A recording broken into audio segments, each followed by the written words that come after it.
Good evening, everyone. My name is Leanne Lutz, and I'm really delighted to be here as part of the Artfluence Festival hosted by the Centre for Creative Arts at the University of KwaZulu-Natal.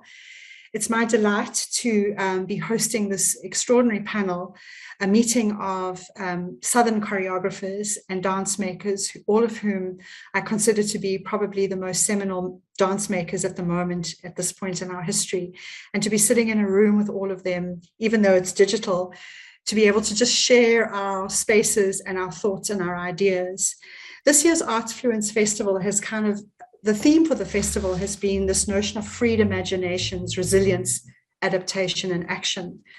And I kind of thought as a way of curating an engagement with this notion of artists and choreographers, artists really who work in embodied knowledges, to kind of look at some of the themes was to create a panel that looked at this notion of free bodies, the idea of what it means to be free in a body or a free body in a space, but particularly because the three choreographers that I have with me today are working very specifically in post-colonial spaces. And they use the body, their own bodies, the bodies that they work with and that they choreograph with, and they often set them against quite violent architectural histories and with very personal and very political memories. All of them navigate the dancing body in sort of everyday ways to perform resilience and often resistance.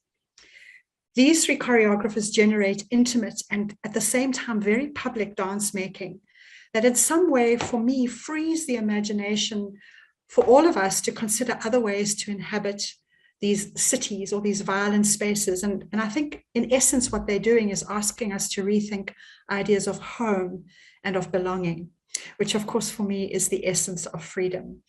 So I'm going to take a moment to, first of all, introduce you to these amazing human beings. And then we have the delight of being able to watch short screen dance films from each of the choreographers. So after the introduction, we're going to watch these beautiful small films. And please stay on and come and watch us afterwards.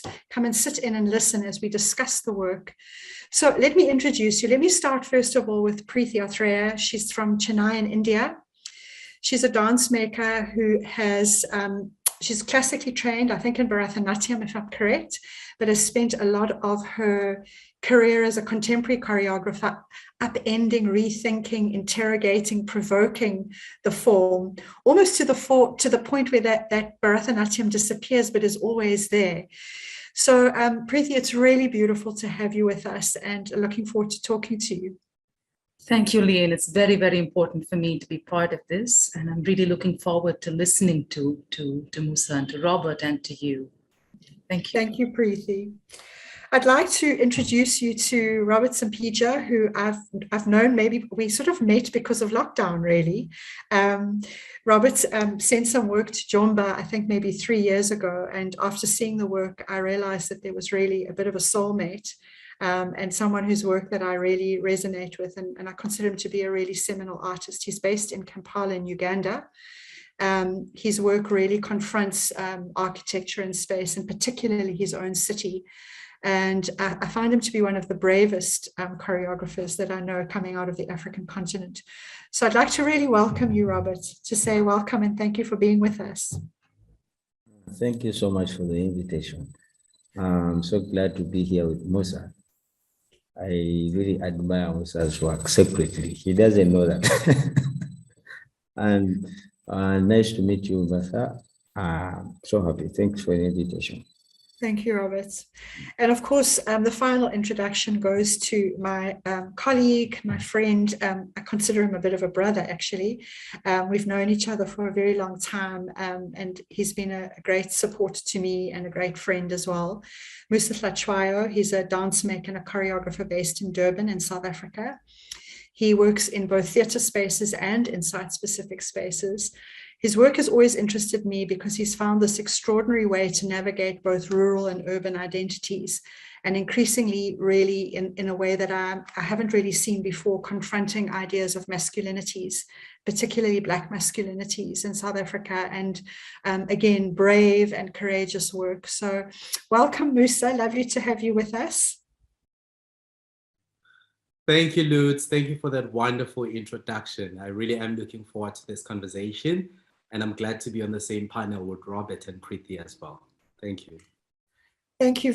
Thank you so much. So we're going to go right now into the films. They are short screen dance films. Again, the interplay of choreography and cinema, also a topic of conversation. Please enjoy the beautiful films and stay on afterwards as the panel joins again, and we're going to have a discussion of the work. Thank you.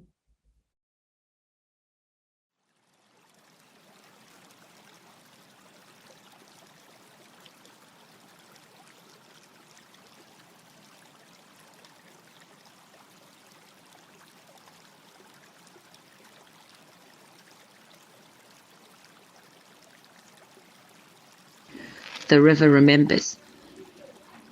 The river slowly swallows the softness of time and carries it home to the big, big ocean. The woman is the river, running in and out of oceans of love into lands of acceptance and rejection. The woman is human first and woman after. The man pulls the woman into a puddle for his amusement, at times an oasis to quench his never-ending thirst for power. The woman tirelessly kneads the dough of life, her existence baked under harsh suns and ungrateful men. She multiplies her forgiveness to break the cloud to survive on the bread of life another day. The woman is human first and woman after, but the man is man first and human after. The river swiftly sweeps past solid rocks and bends the belly of sharp grass. The river grows a body and shapes itself a new world, quickly cutting past the thickness of male gaze. The river remembers. There is more to being a river, to quenching a nation, to quelling your anger by stilling your waters. You gotta run, run, run, be a wave today and a drop of rain tomorrow. Roar from the belly of your rage, dance with the moon. It is your right. Grow things, destroy things, let the sun have its fun, then run, run, run and heal things. Come crashing on minds that hunger and swallow them whole. Heal yourself, reclaim your land. You are a body of complexities, a science of creation, creating creative craters and conquering conquests over your crucial existence. Run, run, run. Embrace your essence. Break into a stream and flow in the direction of your dreams. Puddle at the altar of your power and drink up. Run, run, run. Collapse into a waterfall of perfectly flawed and purposely adorned wonder. Rest, if you must, in a lake of splendor and soak up broody Mother Nature to be lifted and dropped, born a river again. The river falls into the ocean and passes through its heart. The woman is the river, unlearning the bend and learning the flow.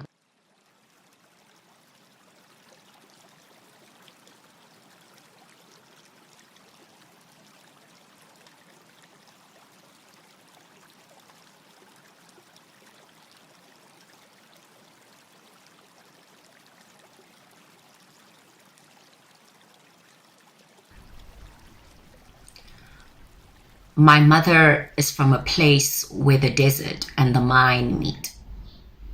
Every drop of water is a bleeding sigh from mercury, and when buckets are full or heads are done, the tap gets on her last nerve. Her chapped lips would move in restriction, and we would watch, my brother and I, as she peels off her ugly and hands it down to us, a war token for things unspoken. One of us is dying, the other one thirsty to love her, but we can't fill his shoes, symbolic of his absence. I doubt she wants us to. So we pull her back to motherhood. This little girl with an absent father and an absent lover.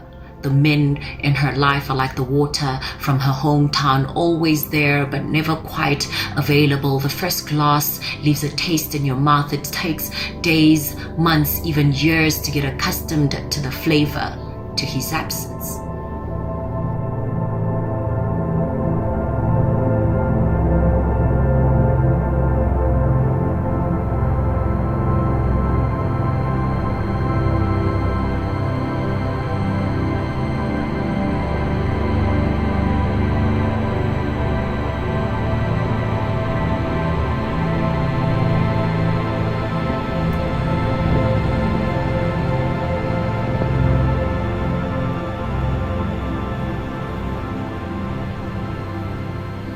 place named Valcom by a man who claims he found it empty. My great-grandmother is rotting into the finest gold, and my mother would clear her eyes to water my grandmother's soul just so that something grows, something that we can own.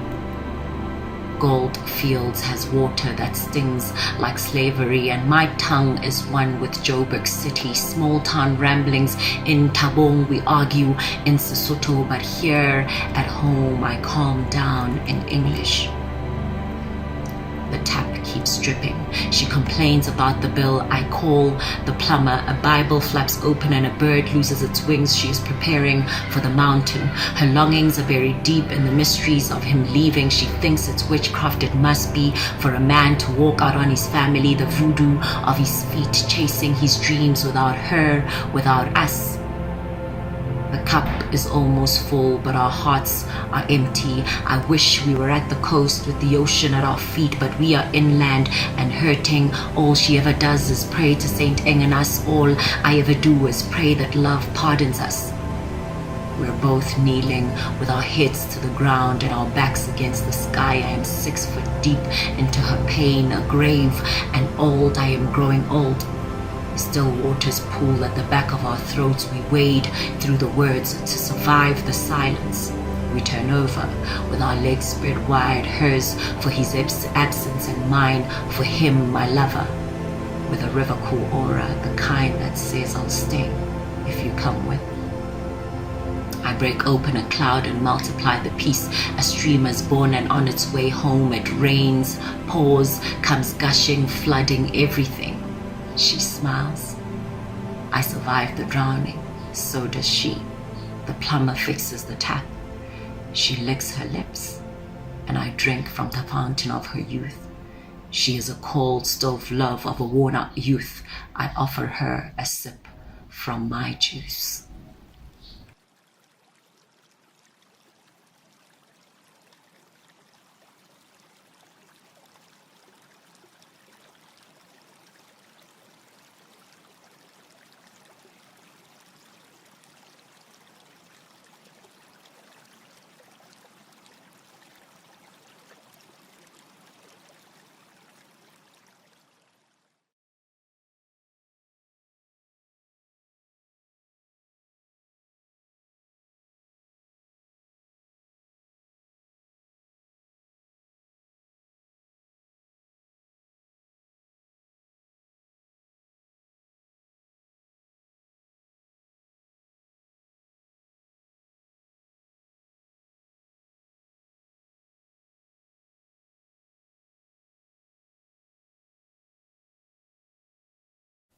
I was born as a baby boy. I have everything what others have. Biological body of a male. I am 5.4 feet tall. I am like books or artworks on the wall. I can change my character. I am unfinished as yet. I am just a small living being. Saying this in my language, mirum thupna hingjaba misak amani, meaning we exist in something else's shadow. We can live without extravagant materials, needs, but we cannot live without nature. As a mover and a human, I want to touch more on Earth's surface. Without touch, I would not be able to be in this earth. Walking, rolling, lying, jumping, swimming, and so on. I feel the floor as I touch it with my feet and 10 fingers. Which one are my legs and my hands? I know I cannot fly. The pain comes to me, but it will not stay forever. It will be fine after I come out of this form. I am happy now that I can dance with this ghost. I run like I am flying on this earth, so other birds could fly with me from the sky.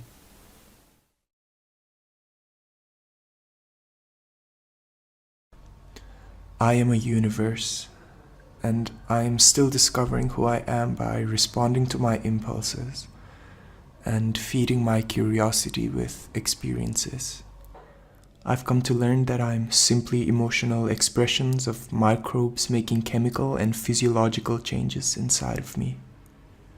I don't know where I come from anymore because I really don't feel any connection to my ethnic geographical roots. So I guess I come from a series of experiences. I love open spaces, spaces that offer me a view of the endless horizon. And these days, I often find myself on the roof, where the four walls that guard me fall away and there's no enclosing surface above me. I follow the movement of the clouds, the sound of the hill and its people, and how that changes with each day's activity.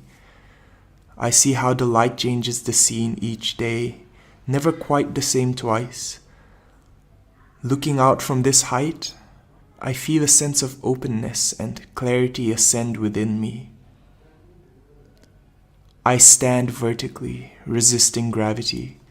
I fold and unfold my arms that feel more like an extension of my back. I make small shifts from one leg to the other, displacing me slightly but always to return to the space that I hold. I move slowly, and as time passes, I find the freedom to increase my speed.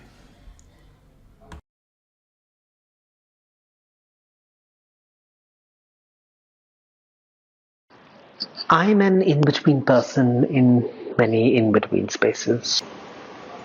I come from right here. It's where I've always been. It's where I've grown roots. It's where I've blossomed and withered. I want to go everywhere, but without leaving here. Always returning here, always taking here there and bringing there here. I am drawn to spaces of quiet, repose and reflection. Wild spaces, churches, graveyards, spaces you can feel and connect to something beyond the here and now. Spaces that have secrets that they will never tell me. Spaces of magic.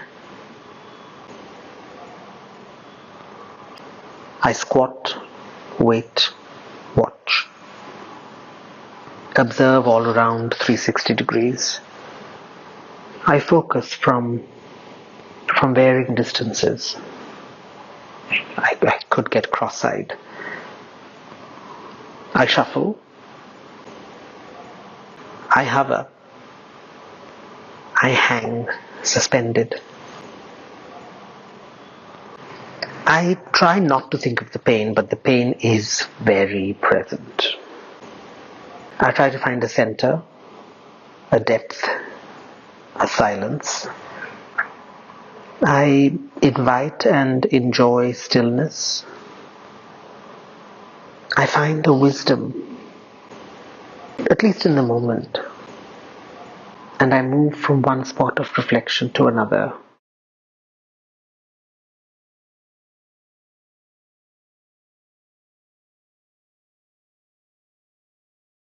I am a happening, an entity which is moving up, down, and sideways constantly. I came from a place where there is no space. I want to go to a place where there is plenty of space. I love the human act of traveling. Being on the road gives me the feeling of being willfully stuck in purgatory. It gets me in touch with the nomad inside me. I remember a train journey on which I ended up sharing a berth with a soldier in full uniform. We did not speak the same language, so we smiled. At some point I found myself rolling a cigarette. And that's what we did. We rolled cigarettes and smoked all the way for 5 straight hours. The effect of gravity is humbling. As humankind, the next big thing is to escape the Earth's gravity to reach the stars. But there's also a joy of completely giving into the ground. The sensation of hugging the earth, the feeling of big surrender, the ability to go back in evolution and find movement on my belly, on my back, on all fours. You're part of the floor. It's not about changing or finding or getting attention. It's about just being part of the floor for some time. The effect of gravity and the feeling of the floor on the back makes you feel like an insect on its back. Lying on the back opens up a whole different sensation. One looks up into infinity.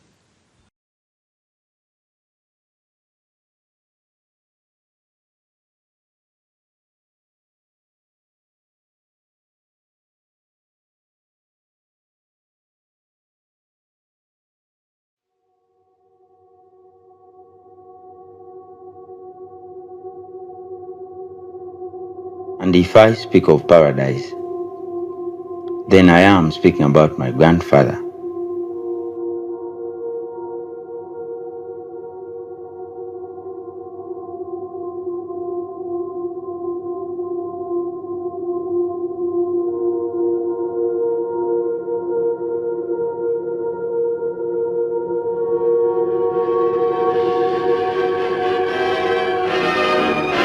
In the new Africa, one more independent country, the state of Uganda. At Entebbe Airport, Prime Minister Milton Obote and His Highness the Kabaka wait to greet the Britannia, which brings the Duke of Kent to represent the Queen at the independence celebration.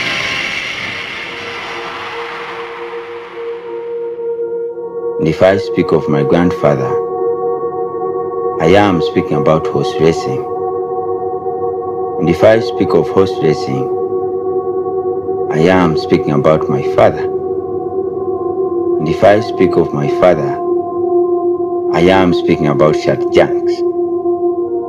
And if I speak of Shatjanks, I am speaking about intellectuals. And if I speak of intellectuals, I am speaking about revolutionaries.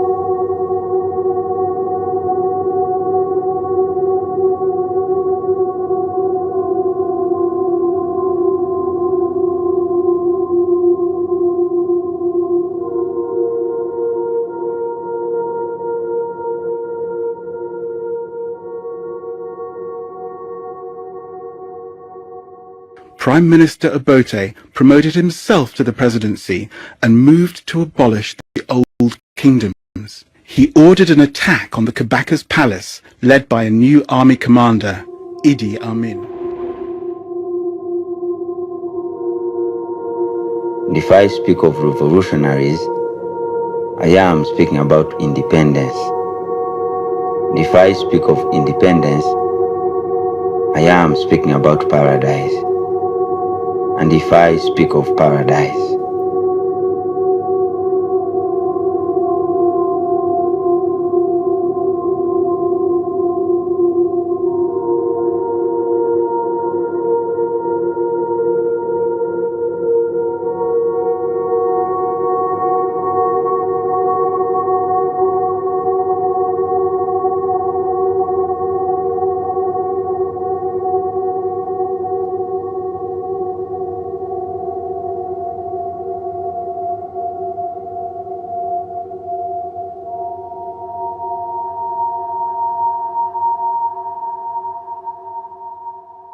In Uganda, the government of President Obote has been overthrown in what appears to have been a bloodless military coup.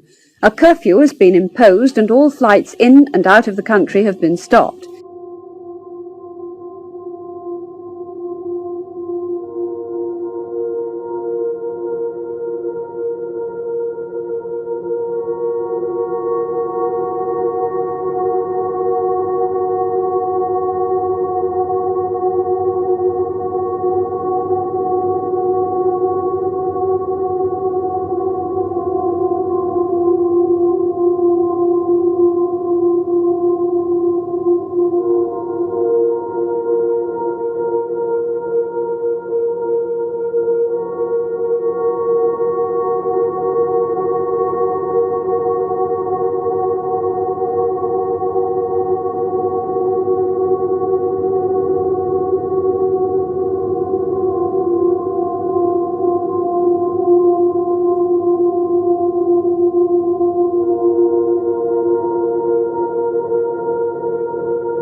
On January the 25th, 1971, while Obote attended a Commonwealth meeting in Singapore, Amin led a coup d'etat and seized control of the country, declaring himself the new president, while Obote fled to nearby Tanzania.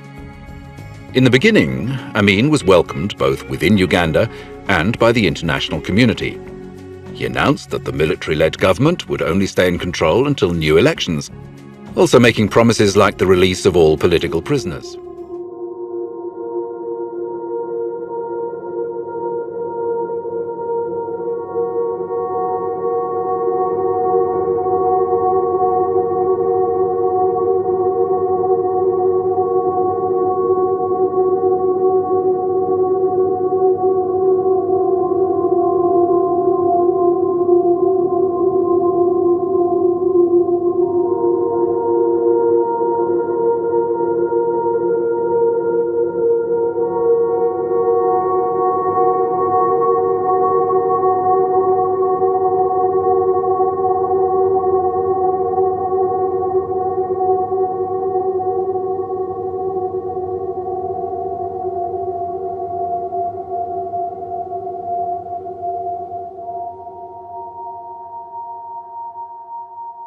What else can we do if you have got a government which has closed off all other channels of peaceful change? What else could we do except to surrender, to resign ourselves to slavery, and we couldn't do that.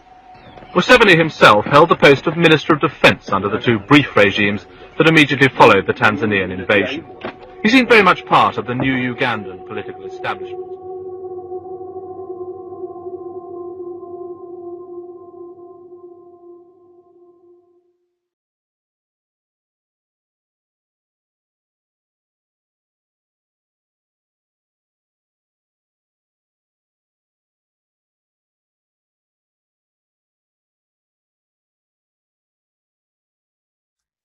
Welcome back, everyone, and thank you for staying with us.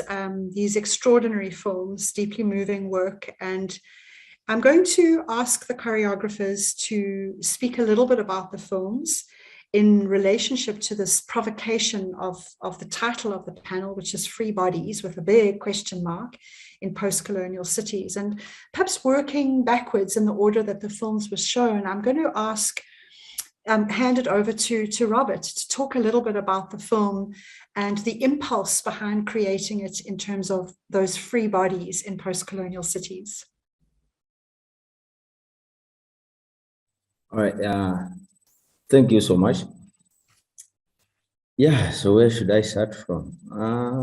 I mean, the work that work was supposed to be, I was supposed to be in Germany during the lockdown, but I couldn't travel.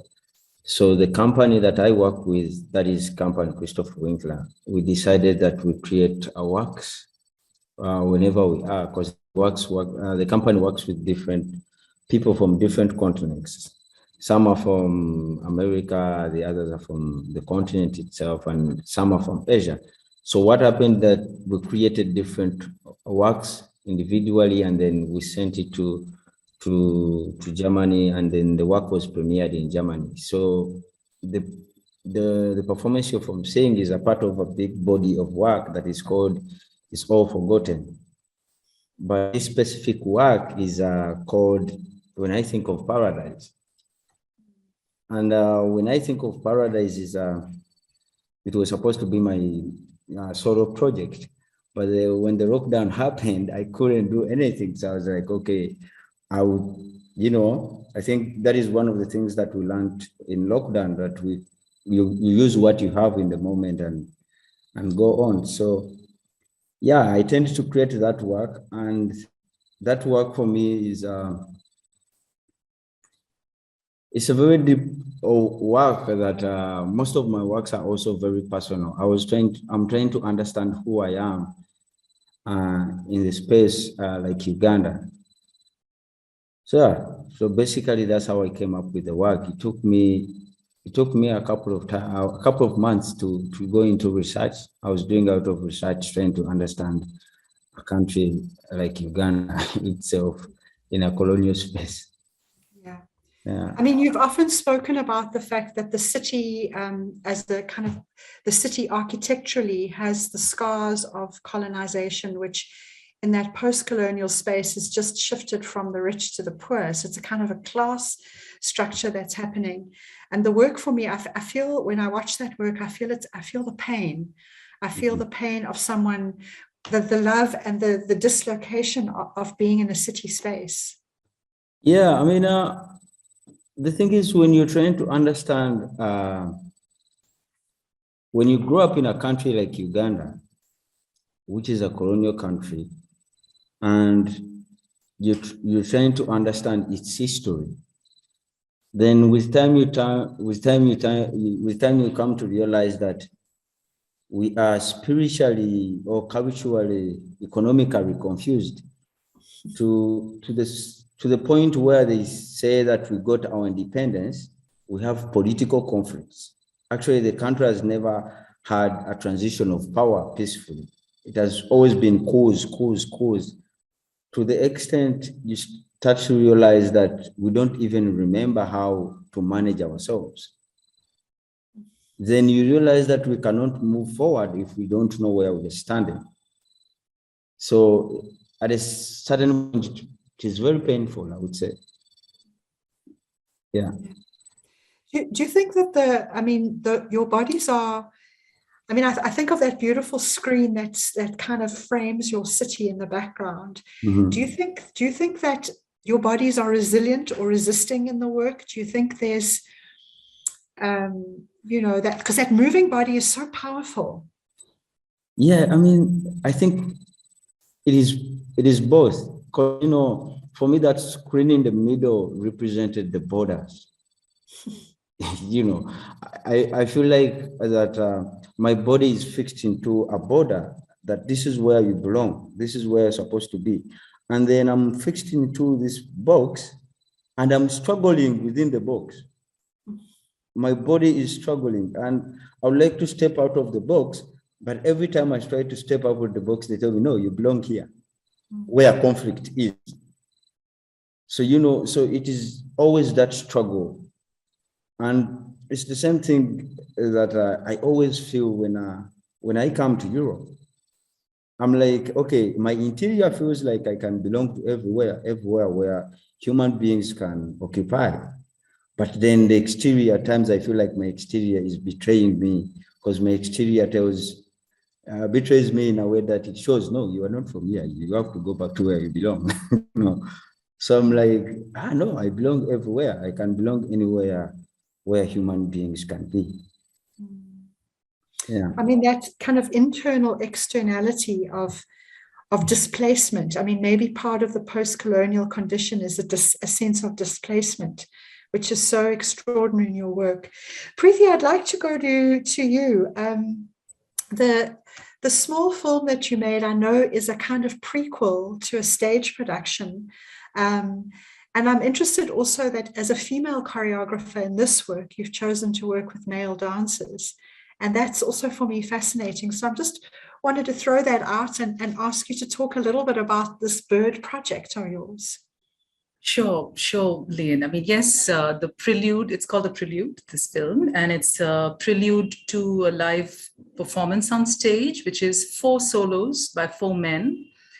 Again, like Robert, they're all from 4 very different parts of India. So let's just say that as far as travel goes, it's as complicated as being from 4 different parts of the world, really. But the project came out of a very deep need to address the idea of what is normal. Is there a body that's normal? There is no, none of us is normal. It's a lie. This idea of the normal body is a lie. And, what if you woke up one day and found that instead of a face, you have a beak, or that you couldn't look straight, you had to turn your face to look, or if your arm had become a wing? I mean, it's this sort of juxtaposition that became very interesting as an anatomical study as well. And we began over a year constructing these solos together, each of the dancers and I. But then COVID happened. And then just before we were scheduled to open the work, we had to abandon and derail the project for ostensibly another year. But in the meantime, how do you keep these questions going? How do you keep the motivation of the work going? Yes, there were 4 male dancers. Of course, I forgot to address that. I think about the time I started making this work, I had just come out of a work with 4 women. I mean, I was in that work as well, but there was a deep need to understand something about how you locate yourself as a human being and how you navigate the space of being a certain engendered body on a stage, and how free from technique could you be, or what is the role of technique then in making this presence visible. And having said that, I chose to work with 4 very, very different male bodies, somewhere keeping an eye on why they actually want to explore this idea of difference. Each of them is a choreographer in their own right. And so it was a very collaborative kind of a work, which was welcome. But the film itself was a way to keep the project alive. And I asked each of them 4 questions. Who are you? Where do you come from? And where do you want to go? Who are you? Where are you? Where do you come from? And where do you want to go? And I said, your answers do not have to be based in any reality. It can be imaginative, it can be literal, it can be metaphorical. And I gave them 4 frames to film themselves for each of the answers. And all the answers were just to be audio scores. They were not meant to be spoken into the camera directly. So, and then I assembled it together, but their answers were really, they were astonishing because you saw the thinking behind these bodies, and each of them addressed their solos actually in why they stand or why they lie down or why they crawl. Or so it became another dimension. So it sort of, you know, it's something that's now become an installation as part of the performance, but that was the way to keep the whole thing alive. And somehow their answers also brought out their personal politics from each region, you know, because the northeast of India it's got one kind of politic, the southern states have another, the east has a completely other way of looking at it, and it's also very personal in how they answered the questions. I mean, I also particularly loved the framing of the 4 films, of those bodies set against an environment in their cities or their spaces that I think you mentioned that they chose themselves. But it seemed like, again, you know, in the same way that I just, you know, that Robert was experiencing this idea of a deeply personal sense of self in a city space, in a kind of space that somehow that kind of schism between the internal and the external, the interior and the external. Thank you so much, Preethi. It's really, you know, I'm going to come back to you now. I want to just pass it on to Musa. In the same way that Preethi chose to work with men, Musa, who generally actually works mostly with men as well, in this film, which was a collaboration also with a poet, Ssempijja Fisher, he chose also to work with women. And I'm not sure if Robert and Preethi are aware, but Durban's just had a really hectic past couple of weeks with major flooding. You know, it's the kind of products of climate change. Our city's been really badly battered, and many people have lost their homes and living without electricity and water. It's been really difficult. And I almost found Musa's film a little bit prophetic, you know, in terms of, and he made this film, you know, a year ago. So Musa, also just to talk a little bit about this work and a little bit about, you know, those bodies that you are engaging in your work. Yeah, thank you, Leanne. So yes, the work was created in 2020 as part of a program that the Center for Creative Arts was introducing into the Poetry Africa for that year, 2020. And we called it Digging the Fluidity of Language, that segment or that program within the festival. And so one of the things that I did within the program was collaborate with Ssempijja Fisher, as you have just said, whose work I really find truly inspiring in every sense of the word. And so when she presented me with options of her work, and when I got to understand what she writes about, there was this very strong reliance or interpretation or pull towards the use of water, which, as you would know, is very strong and present in my work as well. But also just looking at her body of work, I then also realized how strongly she speaks about, the Black female body, but also she is not shy to speak about the female body parallel or in the absence or presence, of the male body. And so I then decided, just looking at the options that she had given me, to work with her. I wanted her to be a part of the work, but also Ape as well as Snail. I think it was instinctive for me to be drawn towards literally wanting to use the water. And now that you say it, actually, it's just made me realize that the actual spot where we filmed the work is the actual canal that it's the actual canal that kind of drove the most part of the water that damaged the space where I am, Brattonwood, the park, and the many spaces in and around Milo, Glenmore, etc. And I find that very interesting as well, because in Ssempijja's work, for instance, she speaks about this powerful grace that, the movement of the water presents, which in a way mirrors the same strength and grace that we feel, women of South Africa, specifically Black women, naturally possess. So for me, it was an interesting challenge to collaborate with her, but also an interesting challenge to look at the Black female body, and also experience or explore the element of water within the context of it needing to be a collaborative, site-specific work that, of course, would be recorded to be showcased as part of Poetry Africa. So yes, the poetry is prophetic, indeed. And when I speak of the poetry, I don't just mean the Ssempijja's poetry, I mean the physical language that we created as well, and the artistic choices that we ended up working with to end up presenting the work. So yes, I fully agree with you, very prophetic. Thank you so much, Musa. I'm interested listening to all three of you in the way that, in a kind of similarity, but also in a difference, that you're articulating the idea of the body, the physical embodied self within the work. And you've made me just suddenly think of something that Salman Rushdie wrote. He in a little sort of discourse around ideas of home, he started to speak about the idea of the artist and saying that all artists are in fact exiles, because all of us have this nostalgia to belong somewhere, but the belonging is always to an imagined homeland. It's not really a real homeland. And particularly, I think, of course, Salman Rushdie writing in terms of India as well, but I think particularly that exile is a kind of post-colonial condition.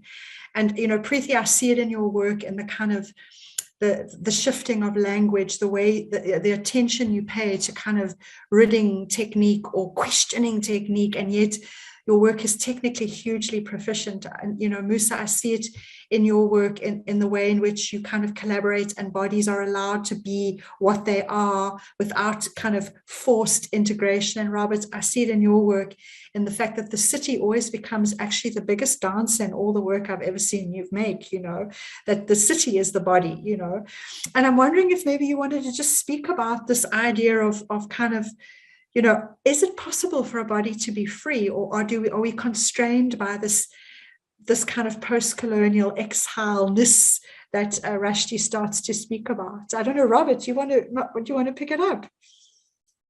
Yeah, I mean, where should I start from? I think in telling our stories, whereby we are sharing to the world. So telling our stories becomes like an attempt. I think an attempt that to release ourselves from an act beyond a story that may have imprisoned us or enslaved us to live more of our spiritual life or our economical life. So I think the work that we do becomes very relevant, because in a way that it helps us as as a community, you know, to rethink and to refresh and have new perspectives about our cities or our countries. And I think with the work that we always produce, we are always trying to investigate something. We are trying to investigate where is home, where do we find it, you know. So yeah, I think the more we tell our stories, the more we release ourselves from these imprisonments or enslavements that have been told before about us and where we come from. Yeah. Yeah. It's that the power of the storyteller. It's really beautiful. Yeah. Really beautiful. Preethi.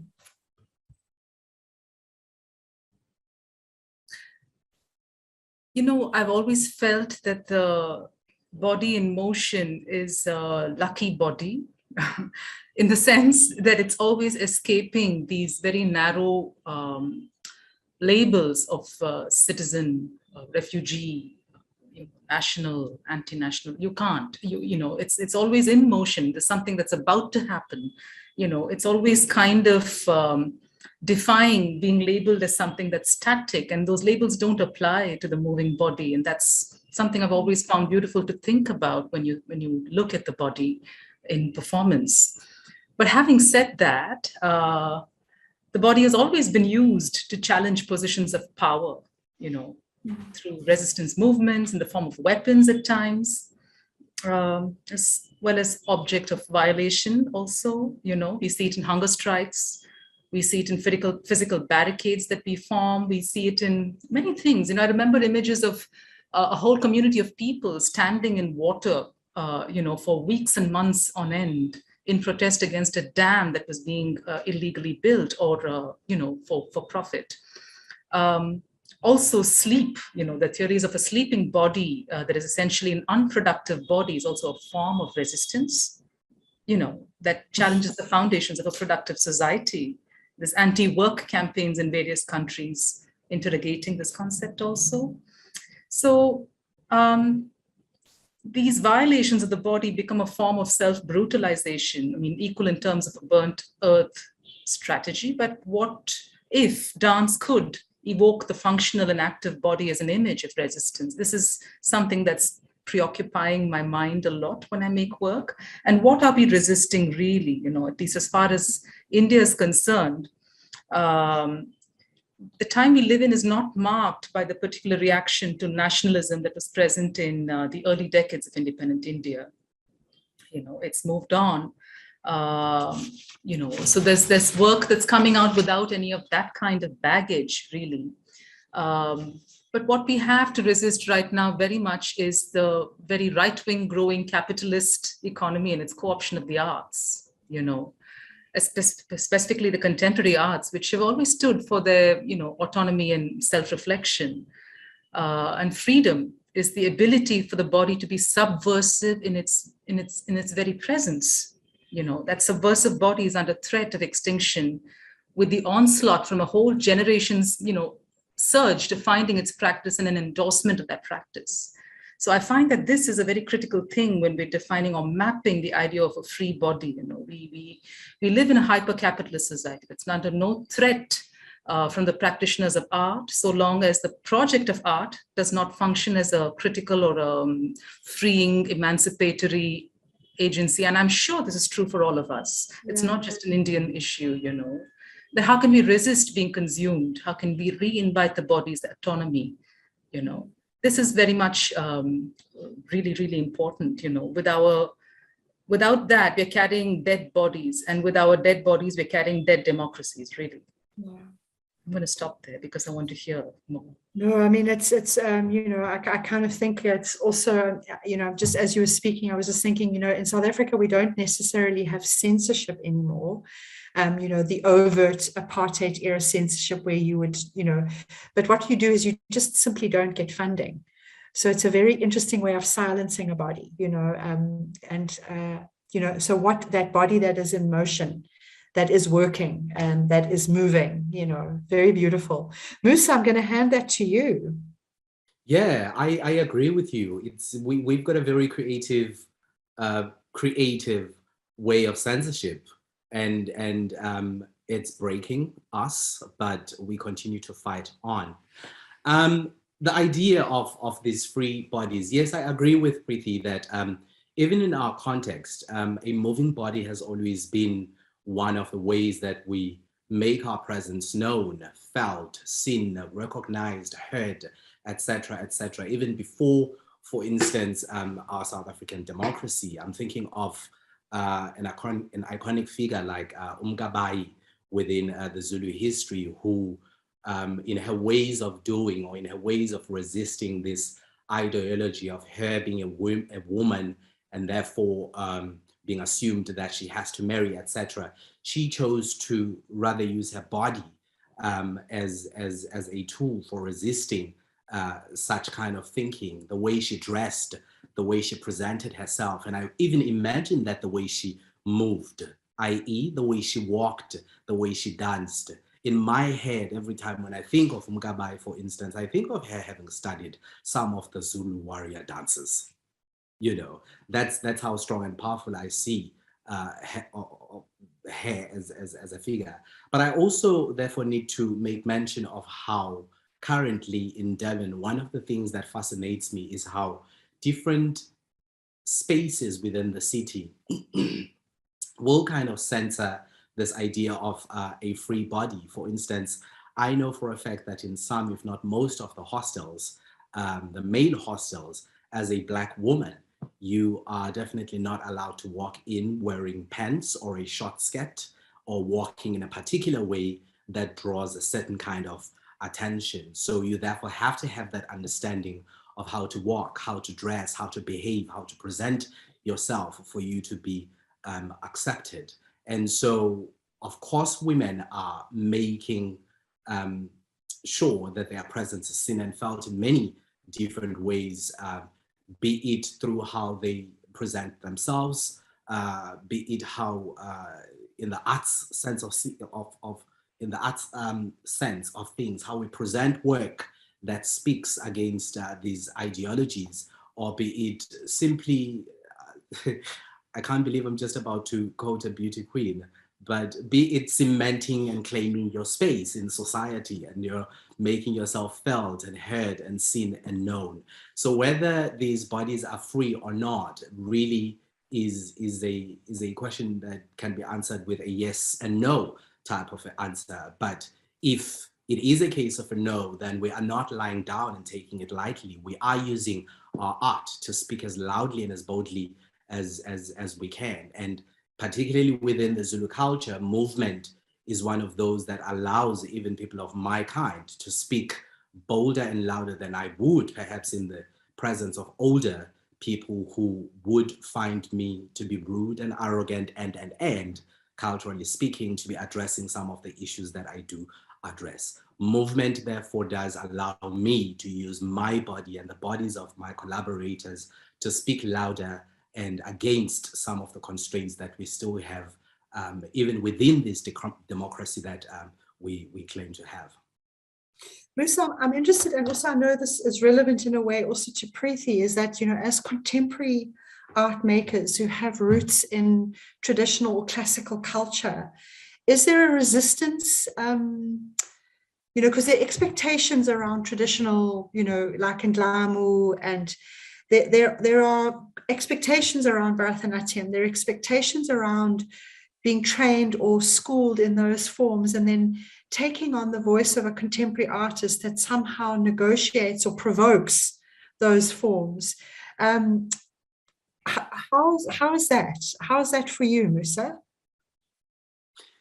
Interestingly, I think the more I force myself into spaces where such conversations would not be heard, is the more I get to learn about myself as well, and about the kinds of communities that I would be interacting with. And I think the more we dialogue is the more we kind of embrace each other, and we understand that in a similar way as a contemporary performing artist, my thing is simply to create and foster the creation of dialogue through the kind of work that I do. I also then get to understand that in a similar way, most, if not some of the structures would, for instance, have platforms of indlamu, ingoma, thinking and believing that they too are fostering spaces and platforms where, for instance, younger men could learn from the older men. But if and when we go in blindly without addressing the politics that exist, then unfortunately we are falling into this trap of literally inheriting the many ideologies that one can find in there that do not serve us positively. And the more I try to open up platforms of dialogue, is the more I find that a cross-generational conversation starts to happen.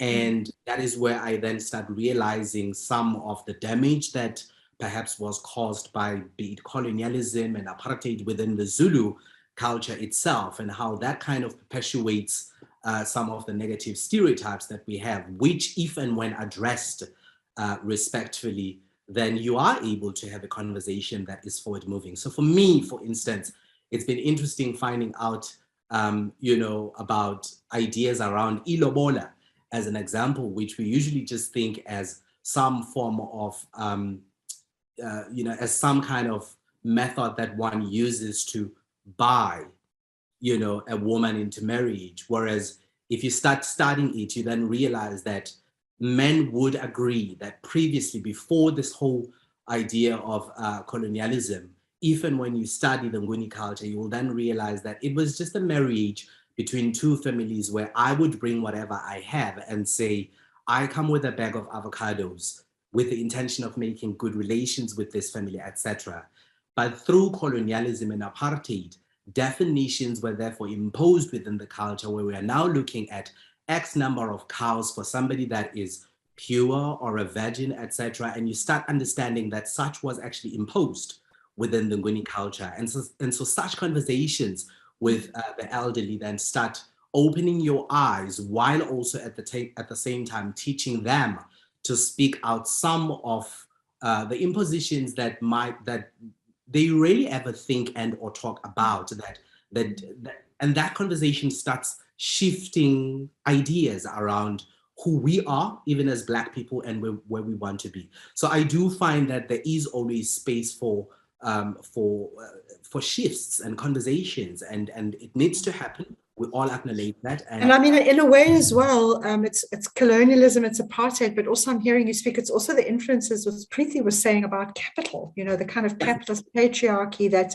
has a particular body in mind, Preethi, I wanted to throw that question to you as well, as someone who's sort of provoking and negotiating like Musa, and I'm going to come to Robert, but the kind of classical forms and how that situates you as an art maker. Well, one of the first things I realized was that the moment I needed to depart, in a certain sense, life and art didn't seem to meet. And this is the point of interrogation into what my history is, or what this history is that I have, this legacy that I seem to have inherited. And when you look at it a little bit deeply, then you realize that it's a fairly recent development. What we have as the classical arts is a post-national development after the 1940s. So there have been ruptures. Those practitioners who used to practice a certain version of the form before are not the ones who've done it after, and everything in the way it's embodied is a fairly recent history. And the notion that it's some sort of an unbroken line of tradition is something to, first of all, say, okay, let's look at this, because it is a very ruptured line, and different people sort of inhabited the forms, various forms. Some got patronage and became classical forms, and those that didn't have patronage, I'm simplifying things, but they became folk forms with no less intelligence or no less complexity in the form, ability to really question. I mean, the arts have to question everything that you believe in. That's the role of the art always. So there are these positions, and what you have to, in the kind of India that I inherited, the role of culture was more or less like the role of the museum in a city, where things are conserved, where things are preserved, where, it's a safe space, While I think it's very, very important that the knowledge I received is extremely valuable, the technique, the nuances, they're fantastic, but it would be something to look at them as descriptive models rather than prescriptive models. Beautiful. And so there's a greater play possible, and the ability to keep the sacred a little bit aside. Work is worship, and that's about where the sacredness of things lies for me. But otherwise, if everybody is only talking about God when you dance, then it's not a reflective space anymore. No. So it's important. And it becomes beyond criticism. So it's beyond criticism, and it's not good for growth. It's not anymore an emancipatory agent. So there's been a lot of reflection for me over 20 years now to articulate these things. And as far as I feel jealous, Musa, when I hear you talk about the ability to have this dialogue and this, at least when you can, this kind of conversation and dialogue and meeting. And this is happening, I would say, slowly, but the position of the contemporary arts in my country is still sort of trying to find clarity, because it comes from so many different places. It comes from so many different forms, as I'm sure is the same for you. But it's sort of having to contend with this culture national marker that the classical arts stand for. And while one is not against the knowledge of the classical at all, it's a tough thing to have. It's also the fixing of meaning, and it's the fixing of history, and in an interesting way, the fixing of an archive, which is, who owns that archive as well. Very beautiful. Thank you, Preethi. I'd like to ask Robert, in the light of this conversation, the idea of decolonizing, which of course goes back to Ngugi wa Thiong'o's Decolonizing the Mind and other writers. Do you think that this is a valuable concept for us in 2022? Do you think that this is an interesting descriptor, an interesting process, an interesting provocation for a choreographer like yourself, who's working very much against colonial and patriarchy and classist histories in Uganda and the work? What do you feel about that? Wow. This question makes me think every time I read or I hear about it. But let me start. I had a conversation with a friend of mine last week. This friend of mine had never seen my work before. And he already heard that I'm a contemporary dancer. And then when he first saw my work, he told me, but I thought contemporary, this is not contemporary that you're doing. And I asked him, so what do you mean it's not contemporary? Because this friend of mine schooled at PATS in Belgium. So he shows me a video of contemporary dance. And I told him, yeah, I understand where you're coming from, but you should also understand where I come from. And then he told me, yeah, and you told me you did not go to school. And I told him, no, I never attended a school to study techniques. And I understand that when you saw my work, I was speaking a language that you're not familiar with. And then I told him the problem came from that one culture or one group of people started telling us that their culture or their perspective is the only perspective. So this is the only way we are supposed to look at performance, and maybe this is how contemporary dance is supposed to look like. So I tried to explain to him to break down the word itself, contemporary and then dance. And then I told him, if you get someone that grew up in a tropical country like I, you cannot teach me the same techniques you're teaching to people from this school. No, because our bodies are very different. And I told him also, we cannot all start telling these stories the same way.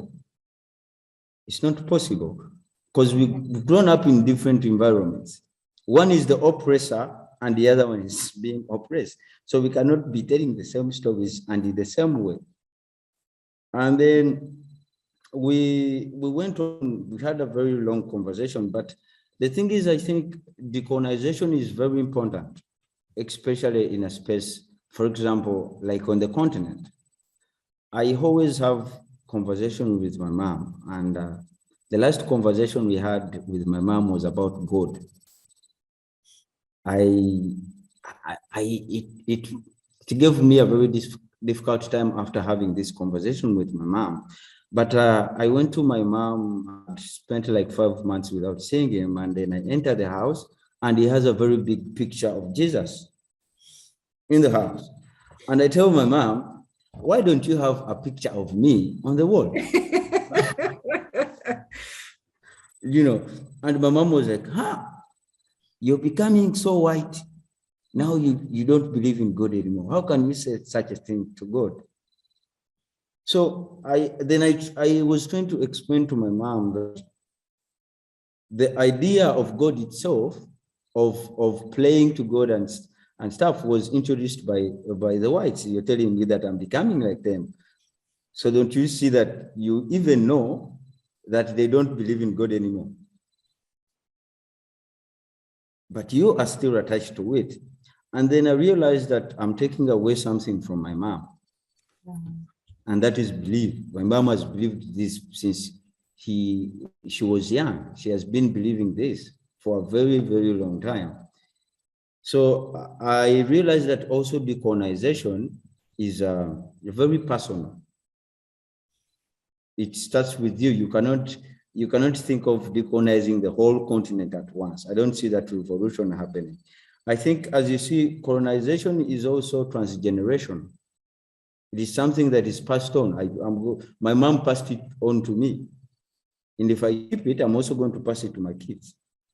That's why also, I think you can see in the video, in the video that you showed, I'm trying to recall, I'm talking about my grandfather.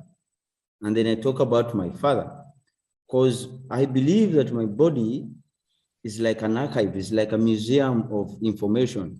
And this information is information that I got from my father got it from the grandfather, and the information is passed on to me. So this way I'm trying to recall or remember the information that was there before me. And then to tap into that archive and also add more information in it, or also borrow from it. So then my body in some way becomes like my free stage. And somehow I've also got to realize that the more I create work, or the more I perform, I've realized that this is how I get to see my real democracy, my real freedom. Instead of thinking about the freedom that is not going to be given to me, instead of thinking about the democracy that is not going to be given to me for a very long time. So like how they did with colonization, it is the same way we are supposed to do with decolonizing. It starts with us, then we also make decolonization transgenerational. That's why always my work talks about it in any work that I do, because I find it very personal in a I know that we've had these discussions before as well, but I feel so deeply inspired by your understanding and your statements and your discussions around the personal nature of decolonizing, because it's become a kind of catchphrase for a larger politics, but it begins with your own heart and spirit in a way. And I'm very inspired by that. And I kind of thank you for that idea and in the idea in your work. I'd like to pose a last kind of maybe question or provocation to you as panelists. I mean, I feel like I could sit and talk with you all day. It's just so beautiful to hear your voices.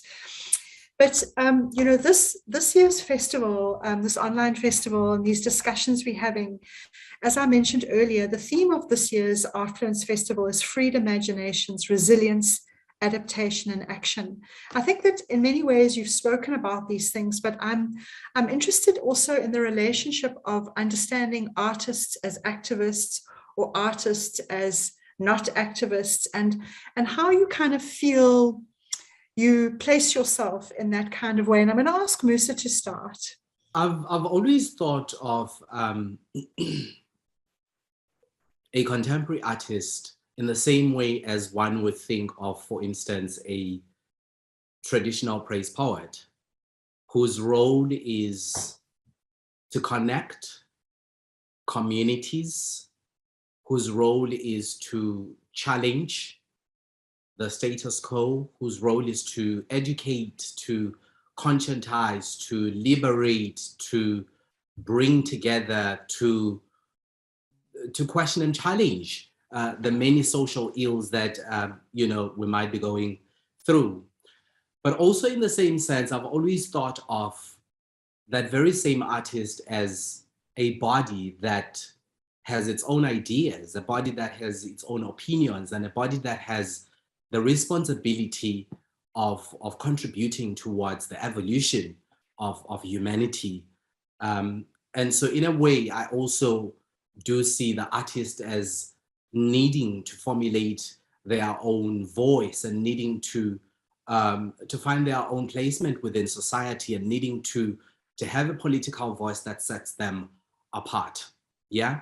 And so for me, I cannot therefore ignore the context under which I am born, under which I am raised, and under which I am creating the kind of work that I create.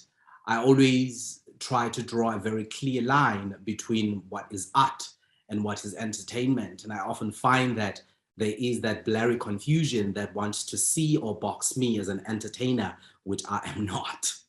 My role is to disrupt. My role is to shake things up. My role is to question and challenge and if I cannot do that with my voice only, then my body is going to become that very same tool that I am going to use to create that kind of disruption. And so that is why for me, it's always very important to look at artists who are shaking things up in their spaces. And I love, for instance, the video that Robert showcased as part of Jumba 2020, because it really was a powerful work that was placed within the confusion of this community that is placed or displaced, within the city, as you said, Leanne, that has these very dominant colonial structures. And that for me already challenges your thinking. It challenges how you see things, where you place yourself in nowadays ideas around capitalism, colonialism, and that for me is the role of the artist, to challenge how we think, to challenge how we see things, and to also perhaps present us with a mirror that says, look at you and tell me what you think of who and where you are. Thank you, Musa. It's really beautiful. The work that Musa is referring to was the first work that I also saw of Robert's, which was a work that he made about the politics of social distancing in Kampala. And it was made at the height of COVID and really questioned the kind of, the assumptions that social distancing was something that people could do in Kampala and, of course, many other cities in the South as well. Robert, I'm going to hand that question over to you. Do you think the role of an artist is an activist, a freedom fighter? Wow. Actually, I've never thought about it. When I'm creating work, I've never thought about my work or myself as an activist. Because most of the times what I do with my work is I try to always recognize patterns. And in these patterns, I try to find meanings or try to make sense to the community for myself.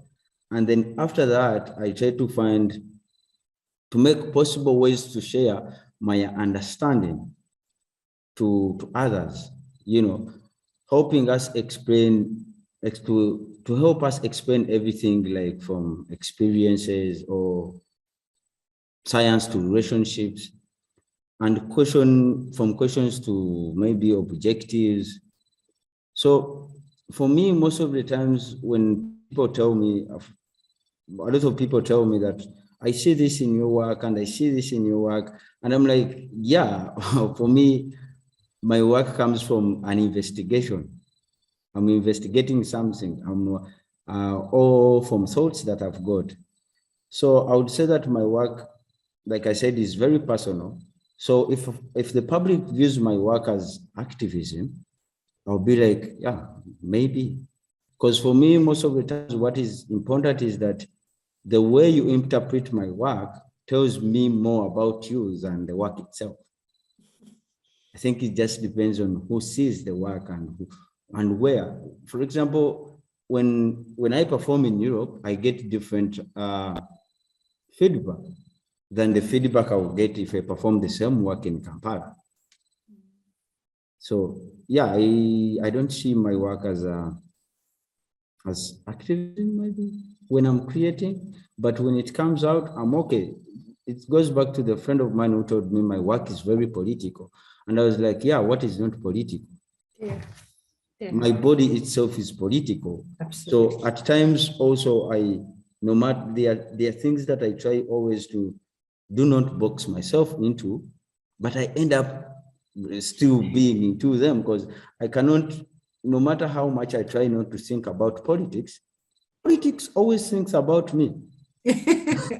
I have tried, I've tried, I was talking to my friend and I told him, I live in a space that is very confused and puzzled. And this confusion affects me and it affects my body. So in order for me to free myself from it, the only chance I have is to tell my stories. So, you know, you make me think about the old feminist slogan, the personal is political, you know, and that the more personal we are, perhaps the more political we become. I don't know. yeah. Beautiful. Preethi, I'm going to hand that question to you, the relationship of your art to activism. Well, I've just enjoyed hearing Musa and Robert so much. So I'm going to propose something that I'm thinking very much after hearing you both, which is that all of us, whether we're theater practitioners or activists or thinkers, we all have one common need. And it is that we are all pleasure seekers. You know, we take pleasure seriously, but not the kind of pleasure, you know, that's kind of thrust in your face very brazenly, you know, walking down this mall of endless fabricated desires. It's not this kind of pleasure I'm talking about, but, you know, it's not the desires that you can purchase only if you have the purchasing power, you know, but I'm talking about a very, very different kind of a pleasure, a serious kind of a pleasure, you know. We're interested in the social life of eros, if I may say so. We seek to enhance the realm of creativity, meaningful difference, and it's a struggle. The pleasure we want to get is going to come after a very difficult struggle. So we are pleasure seekers first. And we're also living in a world that's desperately trying to adapt to a very changing world, you know. This is partly because of market forces and also because it's really hard for us to change our conception of living in a sort of a climate stable world. And we are not in a climate stable world. We're kind of catapulting and there's this flux constantly at us, you know.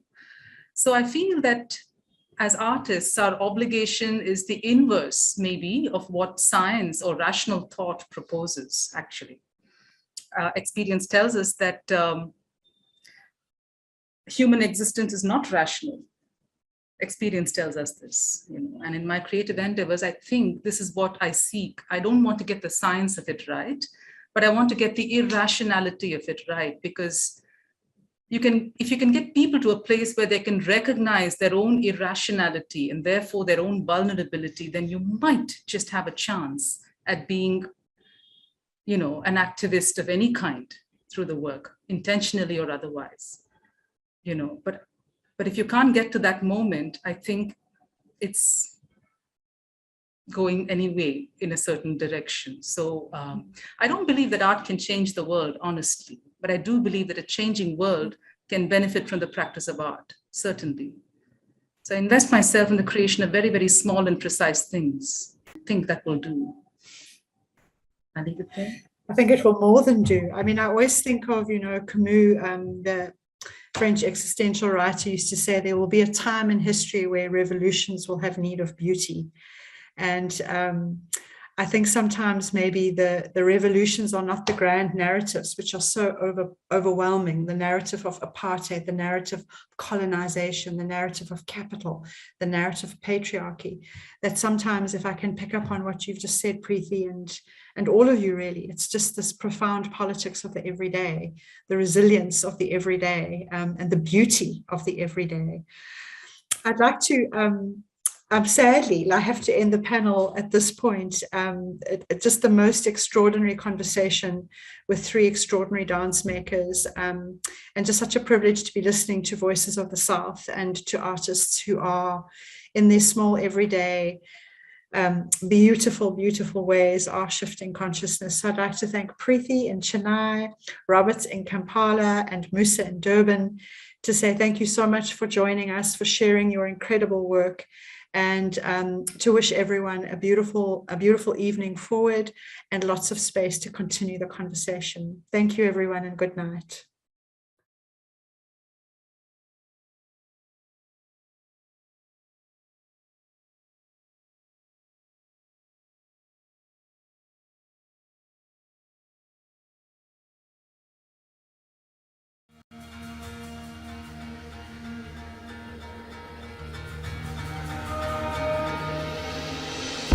Think moments